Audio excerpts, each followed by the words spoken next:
ED की team इस वक्त सवाल कर रही है रिया चक्रवर्ती से। सुशांत सिंह राजपूत के विधायक भाई नीरज सिंह बबलू ने एक बार फिर से मुंबई पुलिस पर सवाल उठा दिए हैं। उन्होंने सीबीआई जांच के बाद इंसाफ मिलने की उम्मीद भी जताई है। उनसे बातचीत की है हमारे सहयोगी रजनीश सिन्हा ने। सुनिए इस पूरी बातचीत को। बिहार सरकार ने हलफनामा सुप्रीम कोर्ट में दायर कर दिया है। हमारे साथ सुशांत सिंह राजपूत के बड़े भाई नीरज कुमार बबलू मौजूद हैं। नीरज जी, पहला सवाल ये कि विनय तिवारी को क्वारंटाइन मुक्त किया जाए, ये डिमांड आप भी कर रहे थे, अब उन्हें ये मुक्त कर दिया है। देखिए, जो ओछी हरकत मुंबई पुलिस ने किया था वो पूरा देश के सामने आ गया और उन्हें जो मुक्त किया गया है उसके बाद मुक्त करने में जो निर्देश दिया गया वो भी एक शर्मनाक निर्देश है। आपको जानकारी हो या न हो, मुझे पता चला है कि उन्हें ये निर्देश दिया गया कि सीधा आप एयरपोर्ट की तरफ जाओ, बाएं दाएं नहीं झांकना है। तो इससे गलत संदेश और कुछ नहीं हो सकता। आप एक आईपीएस अधिकारी जो जांच में आया उसे क्वारंटाइन करते हैं, आज जब उन्हें वापस करते हैं तो उन्हें निर्देश देते हैं कि बाएं दाएं नहीं जाना, सीधा एयरपोर्ट जाना है। ये दुखद बात है।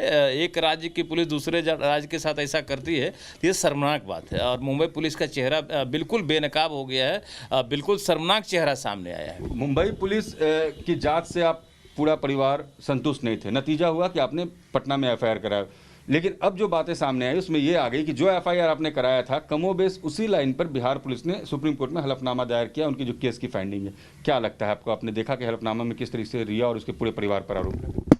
देखिए, परिवार के तरफ से जो कुछ लिख के दिया गया था, मोटा मोटी मुंबई पुलिस को बिहार पुलिस को जब वहाँ गई तो अधिकतर बातें उनको मैच किया, सारा मिला भी, और मुझे लगता है कि उसी आधार पर हलफनामा दायर किया गया। तो ये तो हम लोग पहले ही लिख के दिए थे और हम लोग कहीं न कहीं बहुत कुछ पता करने के बाद ही परिवार की तरफ से ये दिया गया था।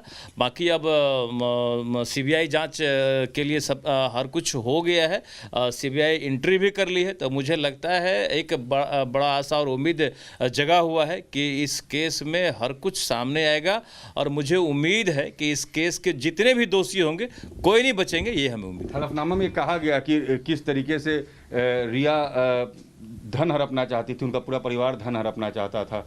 तो आपको लगता है कि जो पैसा था वो उनका मकसद था? बिल्कुल सही है। वो एफआईआर में भी दिया गया है कि किस तरह एक साजिश के तहत उससे क्लोज हुआ, धीरे धीरे उसको गिरफ्त में लेने का काम किया, उसके दिमाग को पहले कंट्रोल करने का काम किया।